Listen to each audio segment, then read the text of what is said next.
मेरे गुरु है मुझ शिष्य पर दया कर दीजिए, दया कर दीजिए, दया कर दीजिए। मेरे गुरु महेश्वर सिंह के चरणों पर प्रणाम करता हूँ। मैया भवानी माँ के चरणों पर प्रणाम करता हूँ। मेरा प्रणाम स्वीकार कीजिए। साहब श्री हरिनारायण भैया के चरणों पर प्रणाम करता हूँ। शिव शिष्य परिवार के शक्ति स्वरूपा दीदी जिलावालन के चरणों पर प्रणाम करता हूँ। और आज यहाँ चर्चा में उपस्थित सभी गुरु बहनों के चरणों में प्रणाम करता हूँ। मेरा प्रणाम स्वीकार कीजिए। शिव को गुरु बनाने के लिए इन सूत्र का जो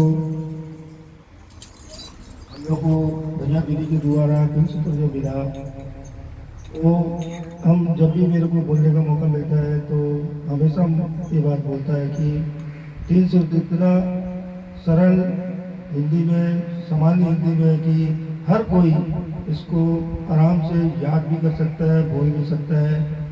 कोई तो गुरु बहना बीच बीच में अटक जाती है तीन सूत्र बोलने के टाइम में भी।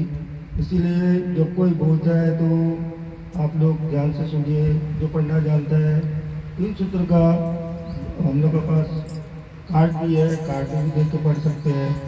और हम लोग का शिव शिष्य परिवार में 3 बुक है जो साहब द्वारा लिखा हुआ है। पहला है शिष्यानुभूति, मतलब शिष्य की अनुभूति, वो एक किताब है। दूसरा जो कोविड का टाइम में भैया जब घर में बंद हो गए थे तब और एक बुक लिखा था, और चली शिव की ओर। एक तीसरा बुक भी है अनमिल आखर।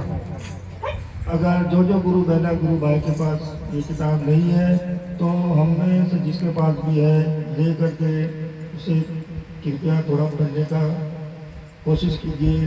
उसमें भैया के जीवन की जीवनी, कैसा उन्होंने संघर्ष किया शिव को गुरु बनाने से लेकर के उनका आध्यात्मिक में आने का क्या विषय था, सब कुछ उस बुक में लिखा हुआ है।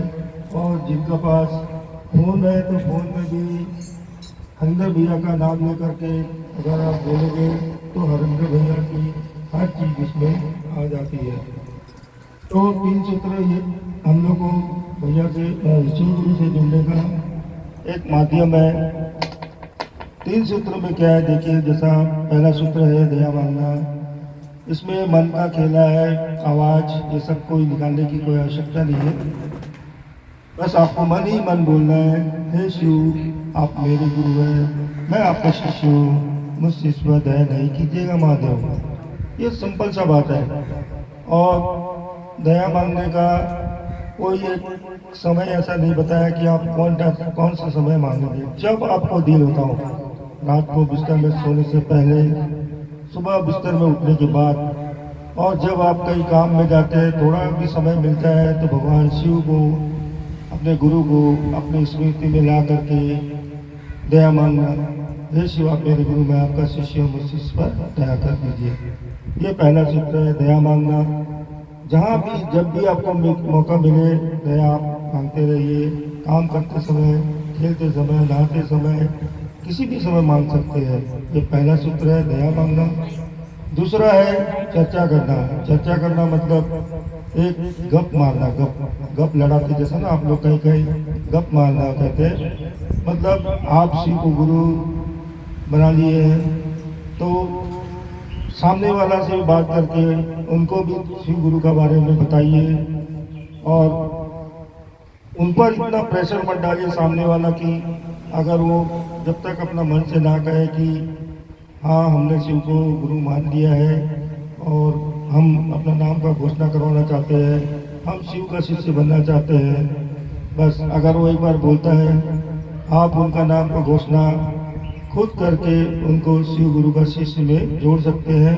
आगे वो हमारे साथ आता है या नहीं ये आपको घूम करके देखने का जरूरत नहीं है, क्योंकि बिना शिव गुरु की दया से वो आ भी सकता है, नहीं भी आ सकता है। जब तक दया नहीं होगा तो नहीं आएगा।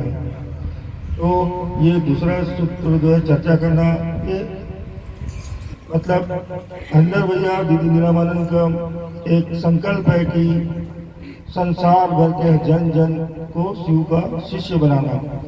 तो अभी जैसा अंदर भैया शरीर में तो नहीं है दीदी नीलामानंद भी, लेकिन हम लोग जहाँ भी चर्चा करते हैं हमारा मन में ऐसा ख्याल है कि भैया दीदी हर चर्चा में उपस्थित होते हैं, क्योंकि दीदी माँ ने कहा भी था चर्चा करो, कोई भी तकलीफ होगा हम आपका छाया का तरह आपका साथ रहेंगे, कोई भी तकलीफ में हम आपका छाया बनकर रहेंगे, बशर्ते मतलब एक शर्त भी है कि शिव गुरु में कोई किस्म का धांधली नहीं होना।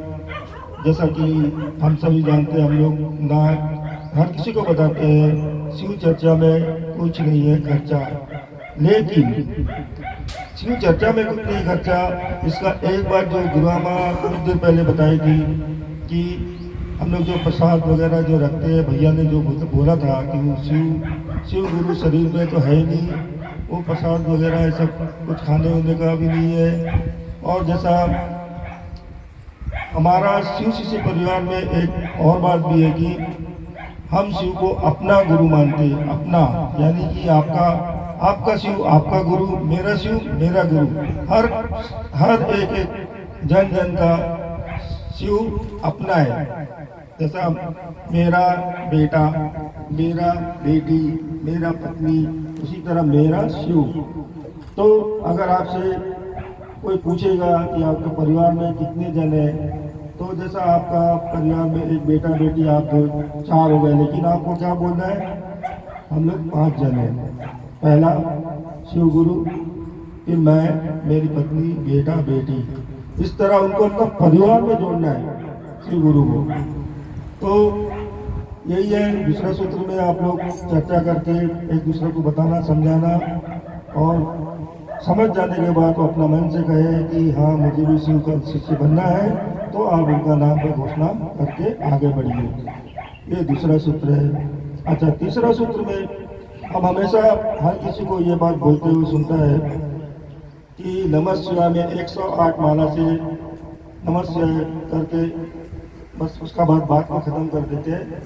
ये बात नहीं है, नमः शिवाय से प्रणाम करना है, लेकिन जो रुद्राक्ष का माला है या दूसरा तुलसी का माला और भी बहुत किस्म का माला मिलता है, जो 108 गिनती किया हुआ होता है, माला से अगर आप करेंगे तो 24 घंटे दिन और रात में किसी एक समय आप निर्धारित कर लीजिए।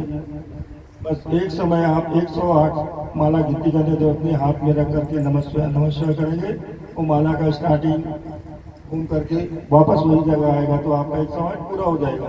गिनती करने की जरूरत नहीं है, जैसा नमः शिवाय 1, नमः शिवाय 2 बोलने की जरूरत नहीं है, खाली माला चलाते रहिए, वो 108 हो जाएगा।